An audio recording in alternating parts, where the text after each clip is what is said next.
What is up? Thank you for coming to my channel, Prison POV. Shout out to the joiners. Shout out to the point of view crew. And trip on this. This video is going to have two stories. I like to put three in usually if I can. Oh, you like that subliminal? It's like 23 sort of. Hey, usually I put three. Today I'm putting two. Both of them are similar-ish. Kind of, sort of. Trip out.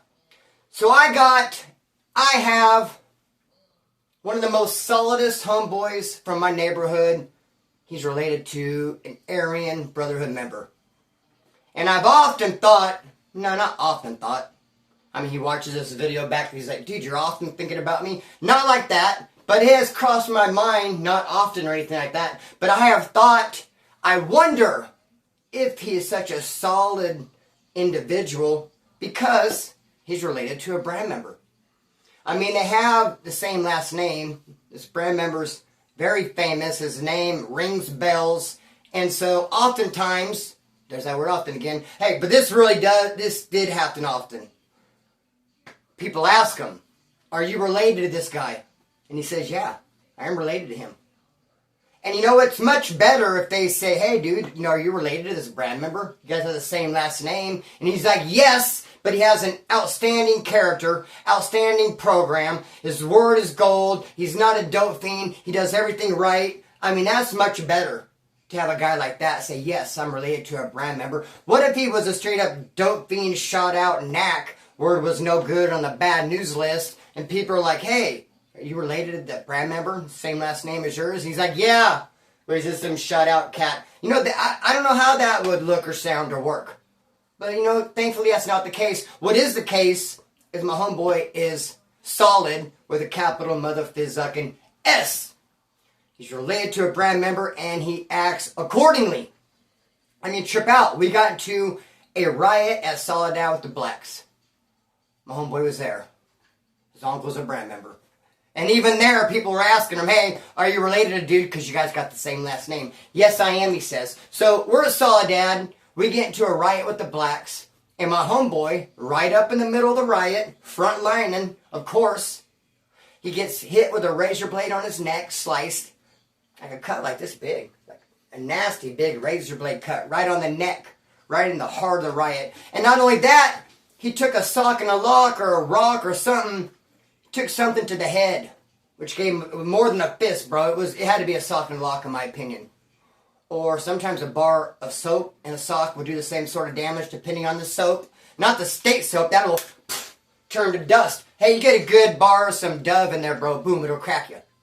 They had a rock inside the sock or a lock, something that put a gash like that big above homeboy's eye. So he's sliced right here. He's got a big cut above his eye.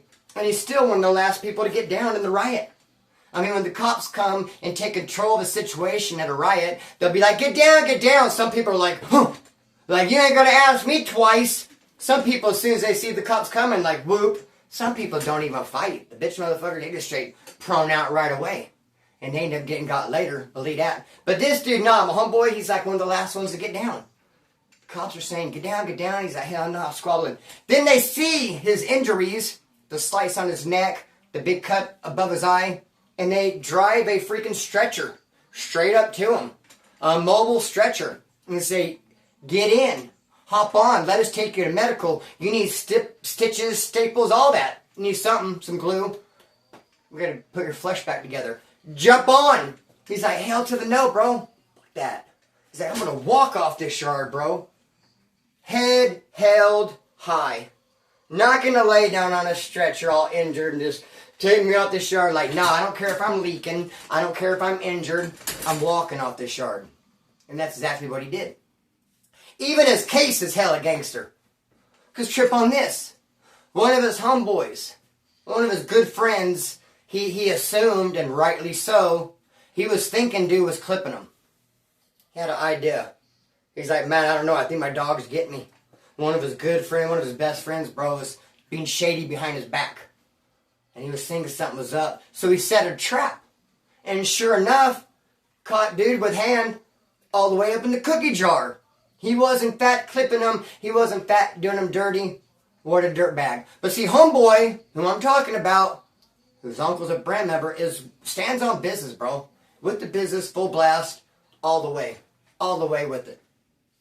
So when this happens, he's not the type to be like, I set the trap, I caught him, and, we'll let it ride.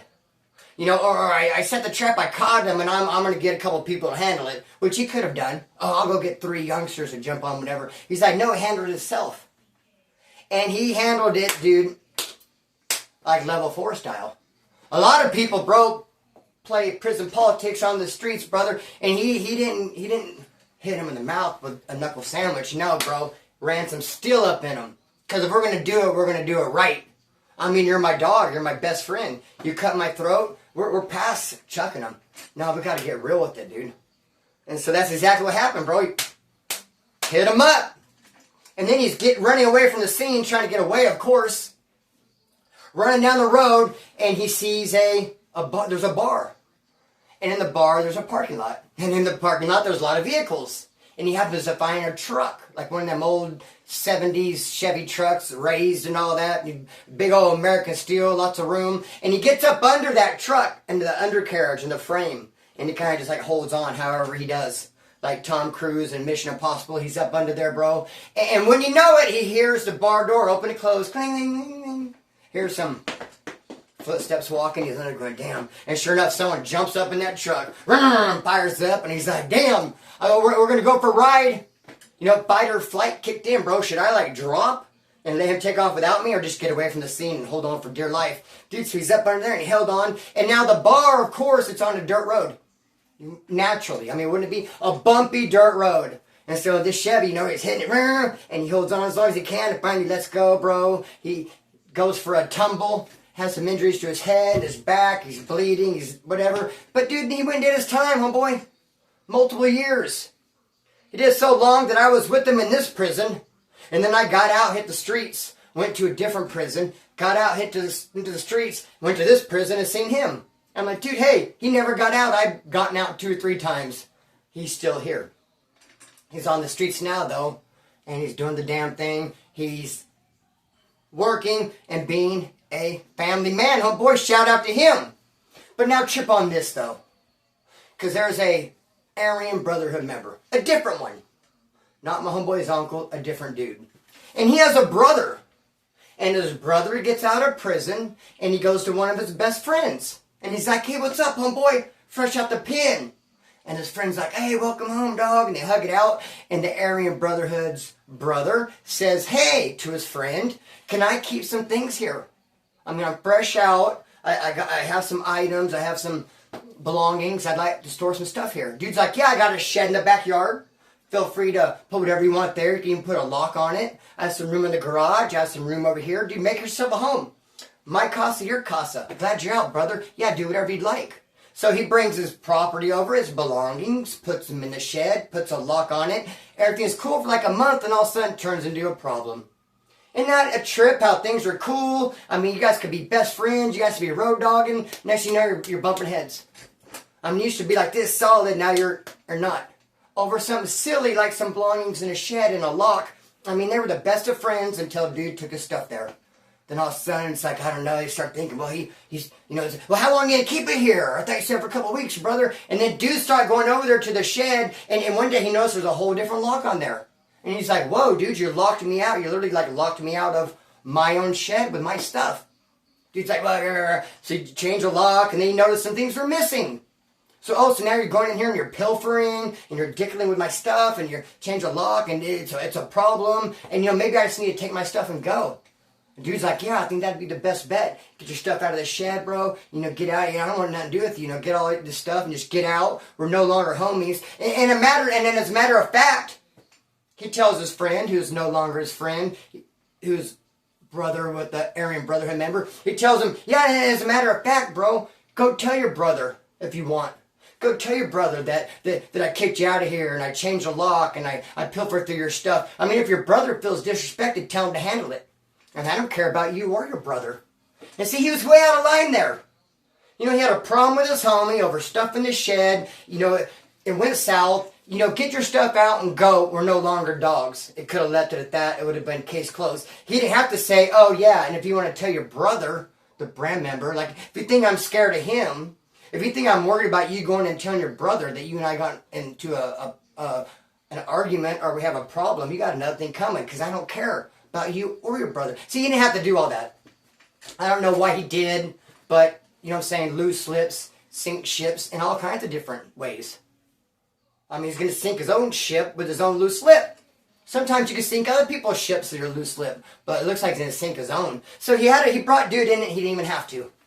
And so, of course, dude went and told his brother, the brand member. He's like, hey, went by homie's house.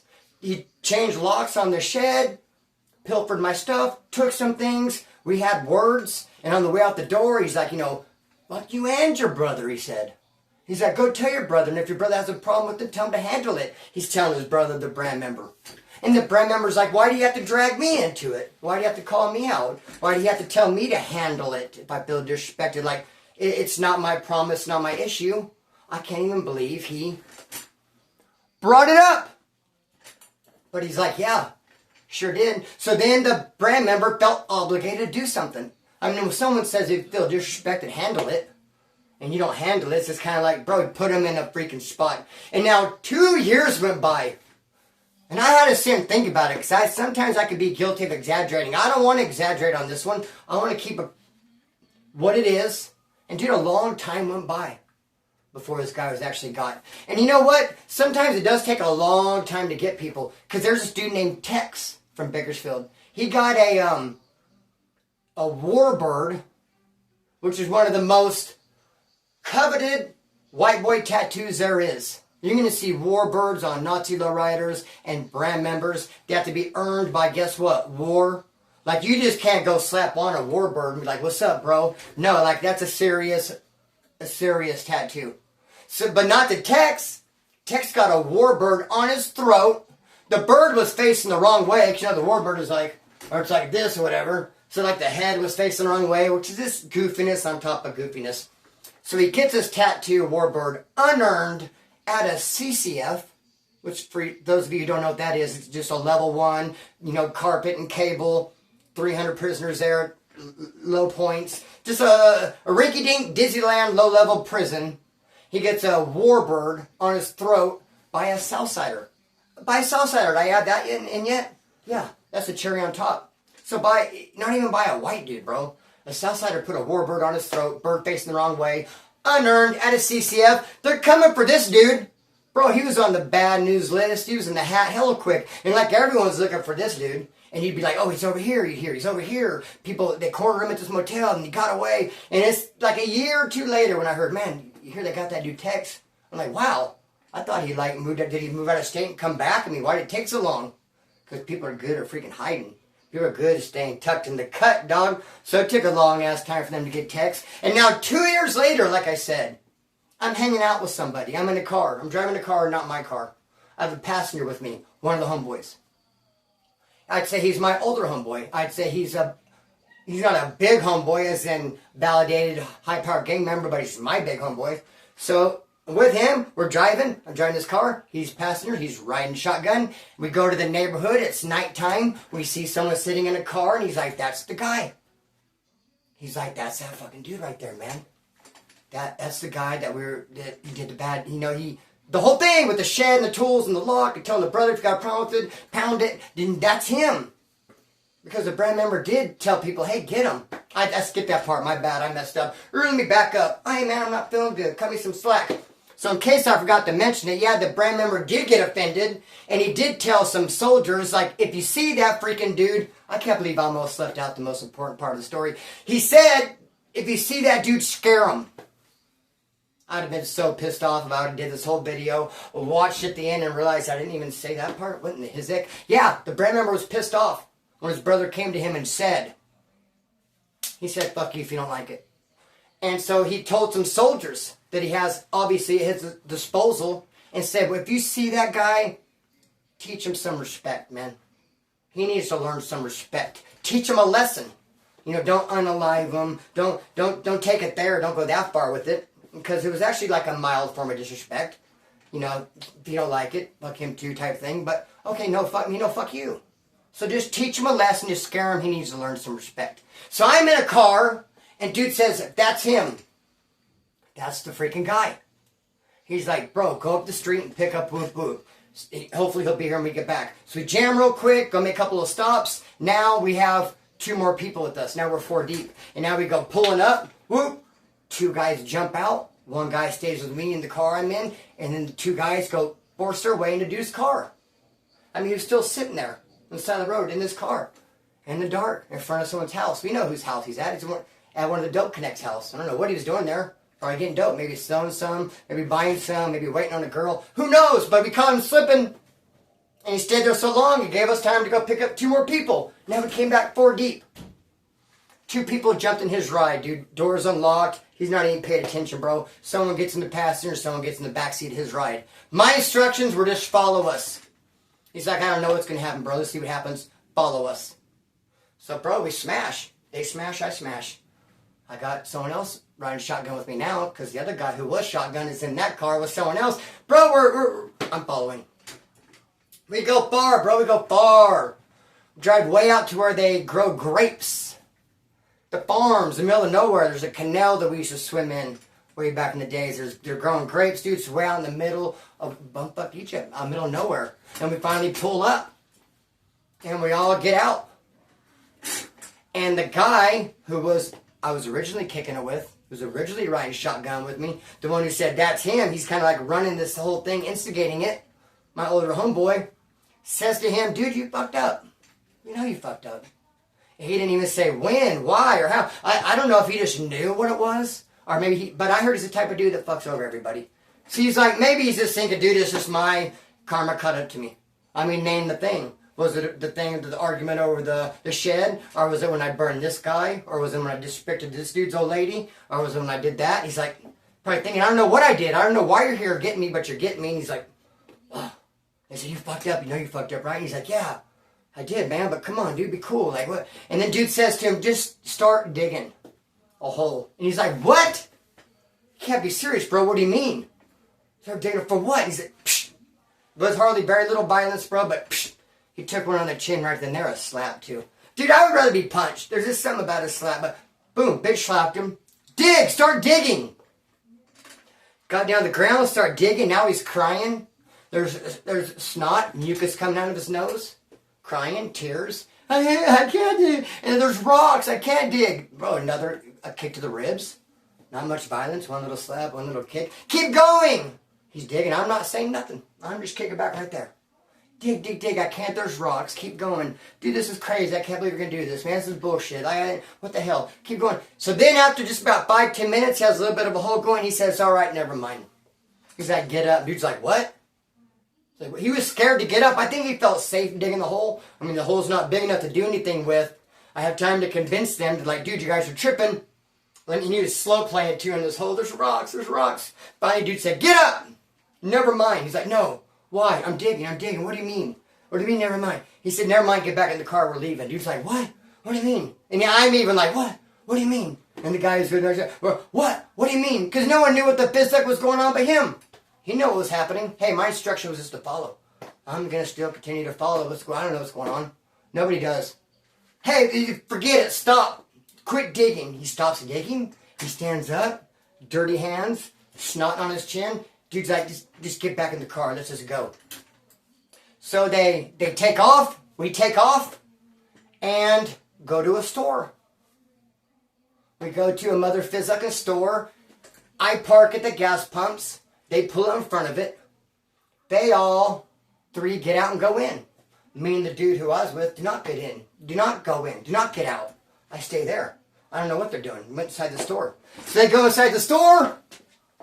And then I see some commotion. I hear some noise. And I see the other 2 dudes come running out and get back in the car I have. Now we're 4 deep in my car. And we all take off. And I'm like, what the hell happened? And he goes, dude, he flipped his fucking wig. As soon as we got in there, he started running in circles.